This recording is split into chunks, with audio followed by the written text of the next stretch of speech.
richness of America and the importance in America of elections that we can trust.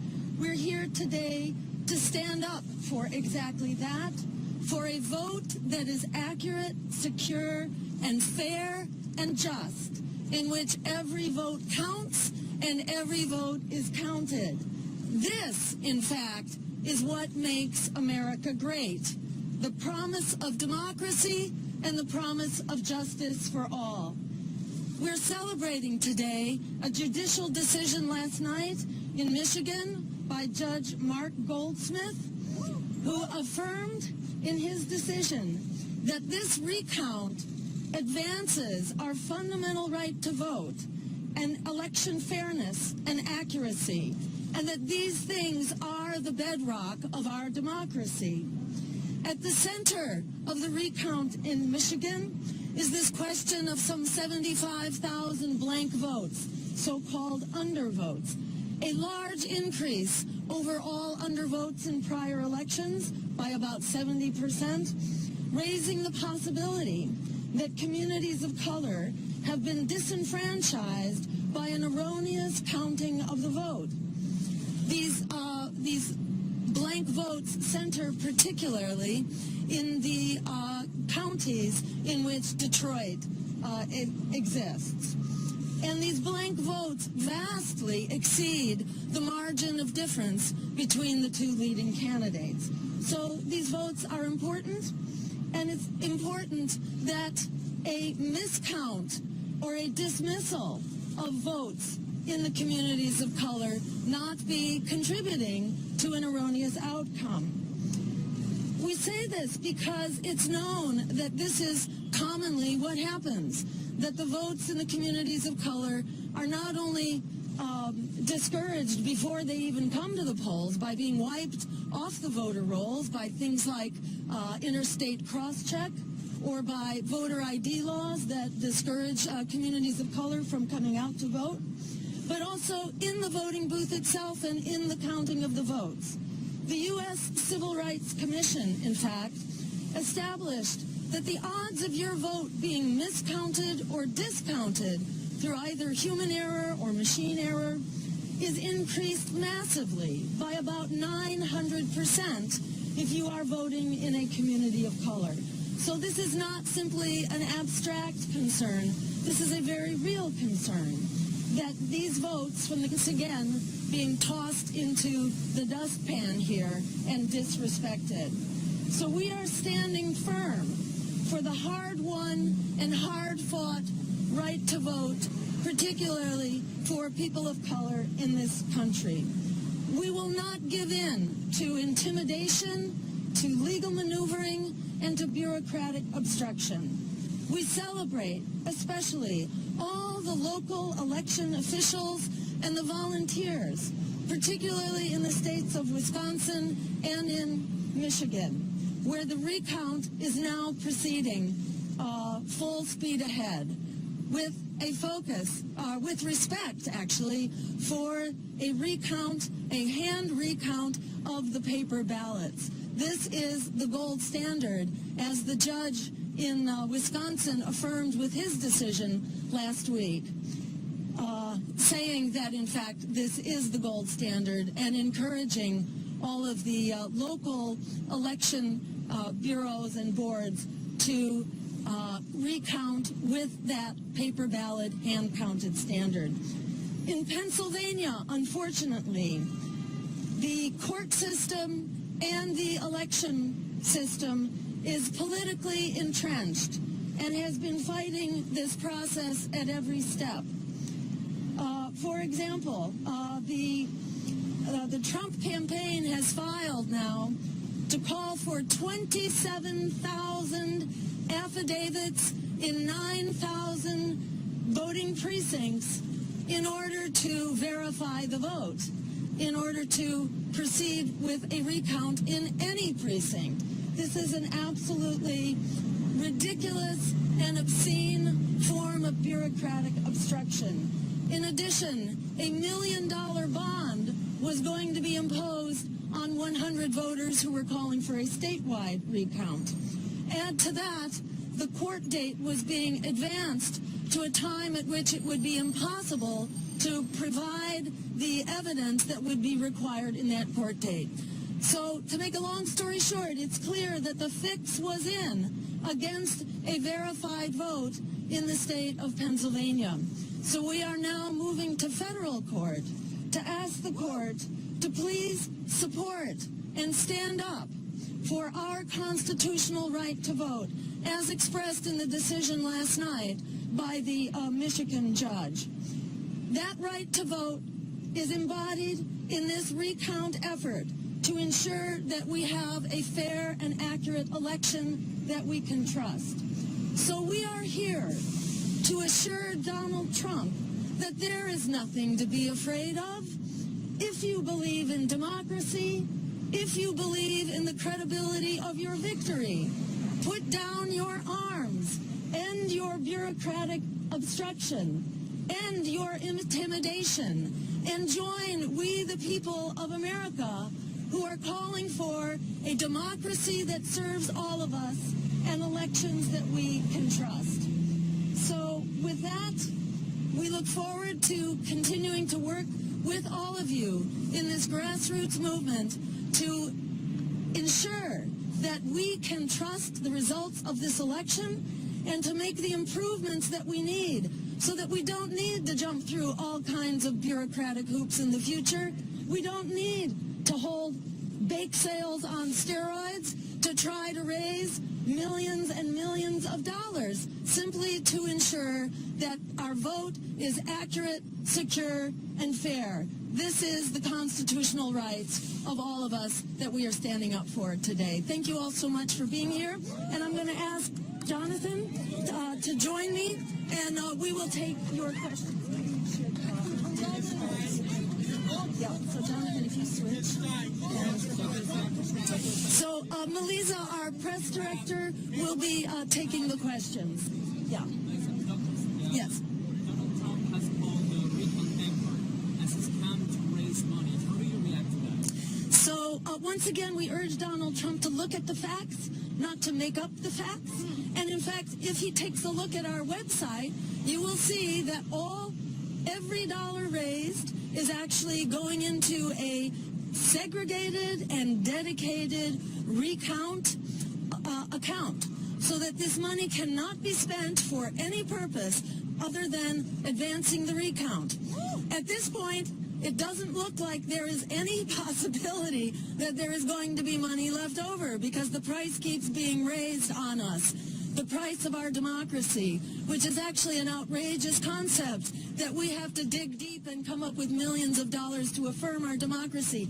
Nonetheless, it's very clear there are not going to be dollars left over. We will be lucky if we have enough dollars, and I encourage people to go to jill2016.com/recount to ensure that we can make this very critical exercise in affirming our democracy, that we can make that happen. Thank you.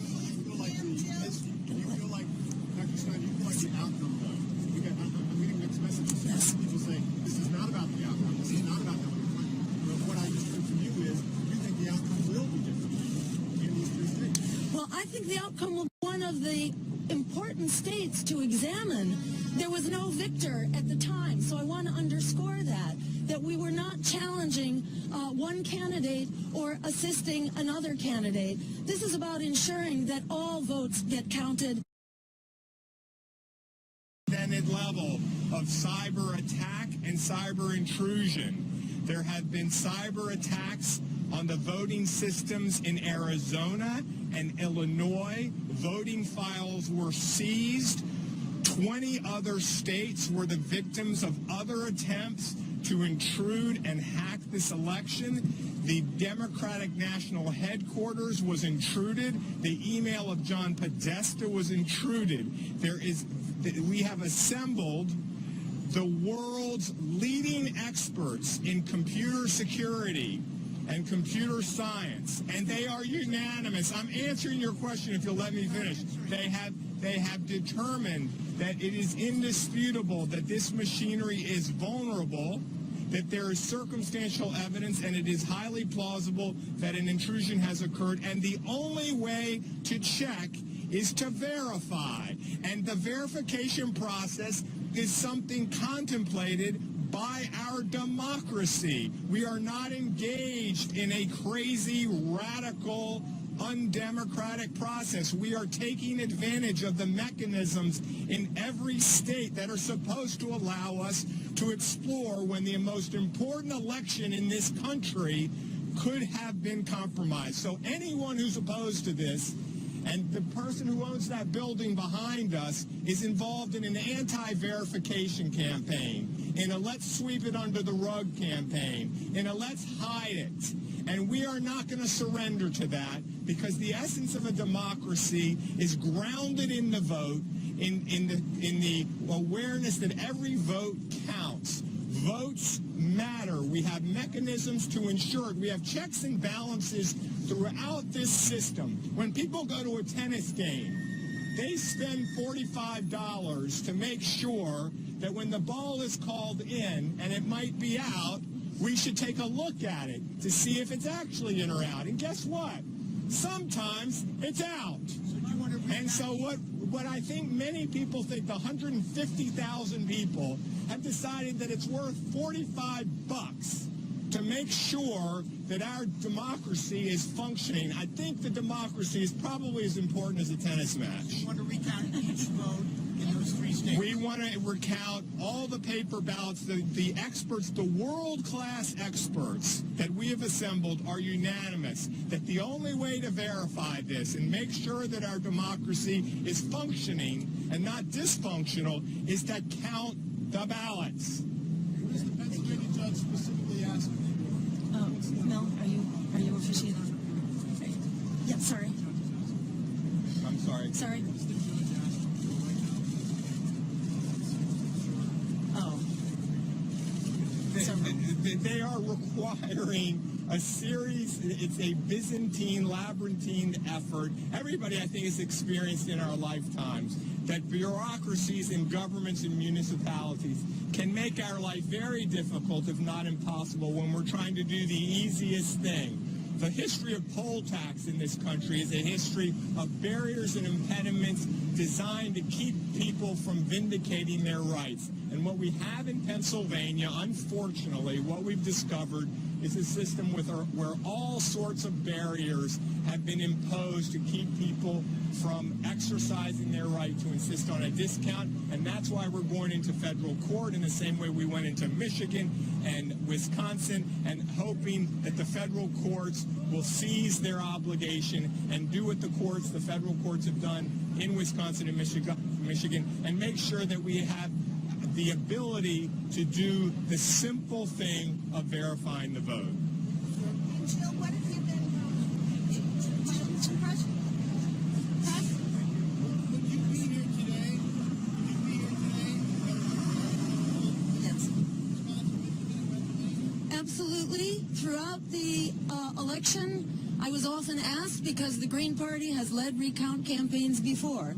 Throughout the election, I was asked if there were questions about the vote and a recount was indicated, would I step up to the plate? And I always said, yes, I will do that, regardless of who the victor is, if there are questions about the process.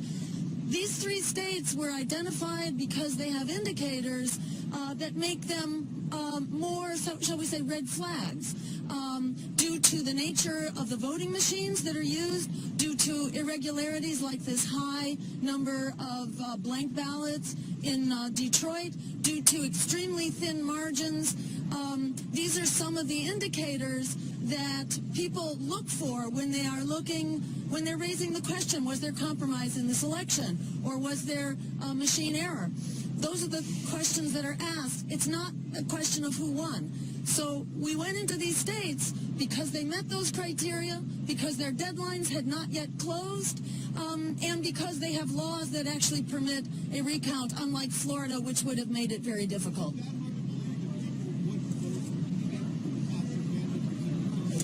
Well, put it this way. There are a variety of indicators that suggest that people actually did vote. They reported they voted when they came out of the polls. The exit polls are rather consistent with the polls prior to the election. So The United States USAID, our Secretary of State Department, looks at these kind of indicators when we are passing judgment on the fairness and accuracy of elections in other countries. So using the indicators that we ourselves use on other elections, there's some questions raised here that ought to be answered. Thank you. Jill, can you describe how, at the very least, this continues the process of seeing to it going forward that we end voter suppression and every vote is counted here? Thank you. Thank you so much, because there's not a quick and simple fix here.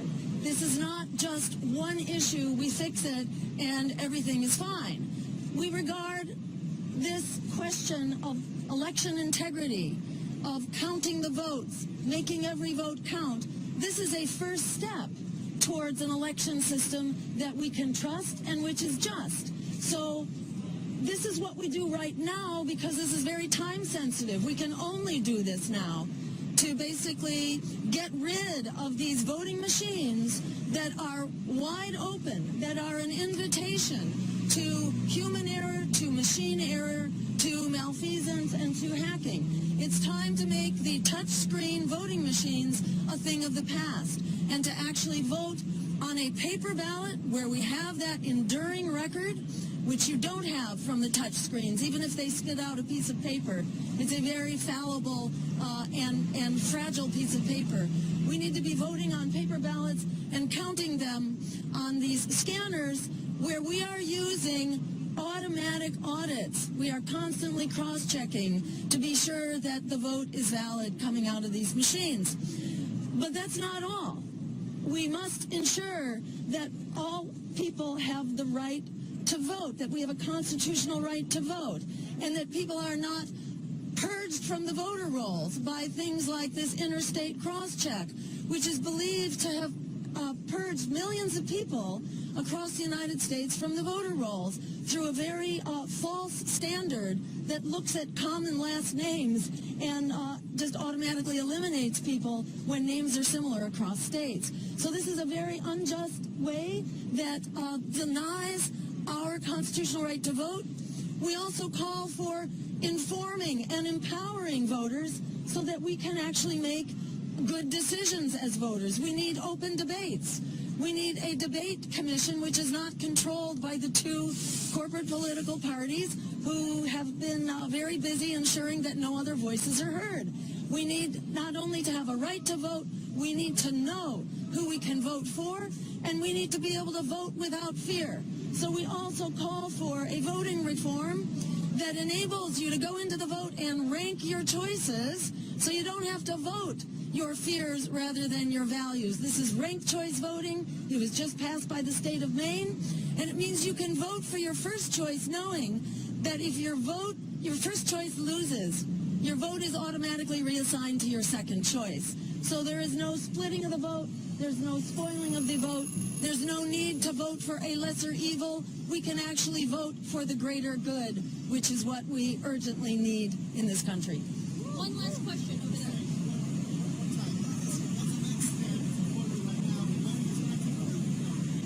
Great. So the next step right now in the recount process, the next step right now is to ensure that in the same way Michigan and Wisconsin have launched their recount, recounting all the votes, doing a hand count of the paper ballots, we need to bring Pennsylvania up to that standard as well, which is difficult because Pennsylvania doesn't have any paper records for the most part. It's all in the machines. So it's or 80% is in the machines. It's very important that we be able to examine the machines, to do a forensic analysis of the machines, to make sure that this electronic voting has not been compromised. So that's number one, is to bring Pennsylvania up to speed and to complete the recount in the next week or so that we are done well in advance of this so-called Safe Harbor Day on December, the 15th? 13th. Well in advance of December 13th. And to move this forward in the way that the American people deserve. Well, that recount will be beginning this afternoon at noontime. And, you know, we shall see. We don't yet have results from Wisconsin, but this is the whole reason to do it. To know whether this vote has been a good one or not, we actually have to examine the evidence. That's why we need to move forward with this hand count of the paper ballots. So stay tuned. It will be exciting. We'll keep you posted. Thank you. Thank you very much, everyone. Thank you.